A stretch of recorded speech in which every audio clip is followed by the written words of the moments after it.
शिवाजी पार्कमधील आंदोलनातून उद्धव ठाकरेंनी भाजपला थेट आव्हान दिलं। वन नेशन वन इलेक्शन उद्या जाहीर करा, आम्ही निवडणुकीसाठी तयार आहोत, असं थेट आव्हान ठाकरेंनी भाजपला दिलंय।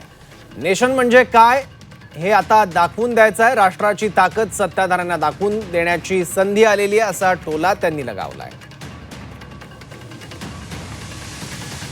या शिवतीर्थावरून मोदी सरकारला आव्हान आहे, आव्हान की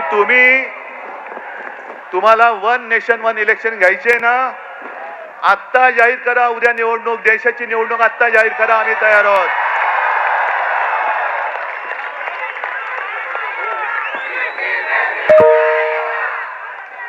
नेशन म्हणजे काय असतं, राष्ट्र म्हणजे काय असतं, या राष्ट्राची ताकद या माजलेल्या सत्ताधाऱ्यांना दाखवून देण्याची आता वेळ आली आणि संधी आलेली आहे।